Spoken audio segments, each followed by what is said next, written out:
Hi, everybody. You know, when I think about all the videos that we've done together, I think all the way back to the first instructional video, and that was making a dog out of the letters D-O-G. And I thought about how much fun that was. So I thought we would do another one tonight on the letters O-D-C, because tonight we're going to do an ocean-dwelling creature. So we're going to start out with those letters, O-D-C, and we're going to make them all capital, and we're going to make them all as big as we can make them and still have them fit in the paper. And we're all going to have, they're all going to be touching each other. So we'll start out right at the top with an O.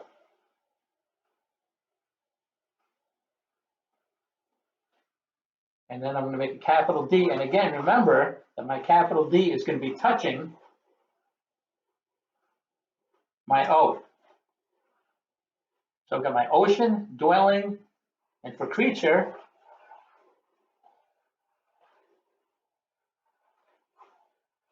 I've got a C. I'll make that maybe a little bit darker so you guys can see it.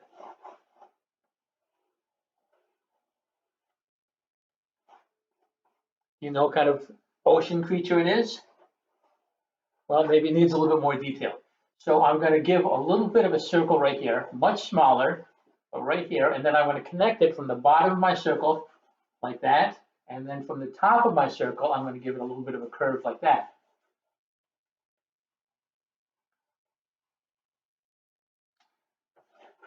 The body is pretty much set.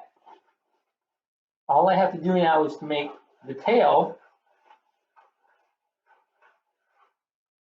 of my creature, and I'm going to start from the front of my D, and instead of going all the way back, I'm going to come here, and then I'm going to have it split away from the D to make part of the tail. And as I get farther away from the body, maybe I can make it a little bit thicker here, because I want the tail to get smaller and smaller as it gets towards the tip, as it does with most animals. And if I want to, I can extend that C and make it come all the way over and curve a little bit more. And now, hopefully, you can see that my creature is going to be a seahorse. He needs, of course, an eye. So right here, towards the front of the circle, and maybe about halfway down, I'm going to draw a nice big eye. Maybe have it looking back. It can be looking any direction that you want. If you want to, you can have an eyebrow. If you want to, you can give eyelashes. Maybe give our seahorse just a little smile right here. And then this line is going to make it look like there's a jawline right there. Okay.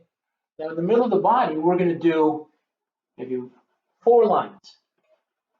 1, 2, 3, and 4. And then we're going to connect them with a curve. Okay. We're going to erase this right here. We don't need this. And if I'm going a little bit too fast, don't worry, because you can always rewatch the video or pause it.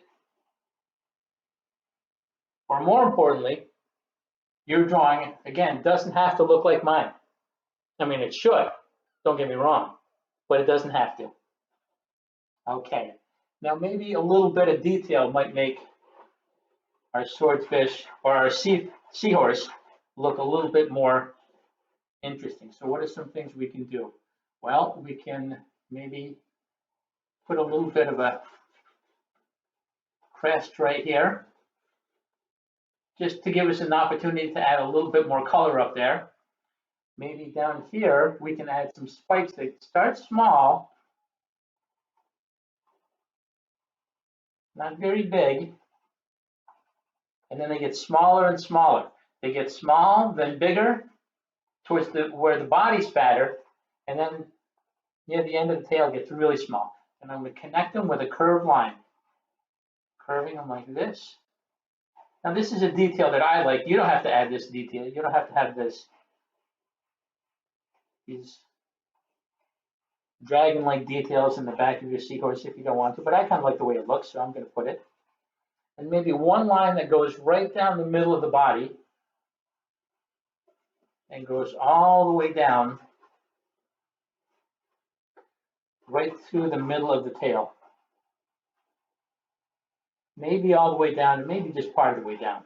Okay, but pretty much right down the middle of the body, down the middle of the tail, and then I can have it curve until it goes to the inside of the tail. Maybe put some lines right here. 1, 2, 3, 4, 5, 6, 7, 8. Can erase maybe 1 or 2 of my guidelines. Erase that one. And erase this right here. And just like that, our seahorse is ready for color. So as I did before, I colored it, but I colored it a little bit rushed. Didn't really take my time. I've got a lot of these white spaces here because I didn't take my time and color with short coloring lines. I didn't color with a lot of oomph that I like to color with. So I like the colors, but I think it'll look even better if I take my time. So now I'm going to take a little bit more time to color it with a little bit more oomph. Well, I like the way he looks better now. I've colored him with a little bit more oomph. I took my time. Instead of coloring with long scribbly lines, I colored with little short firm lines. And I like the way he looks better now.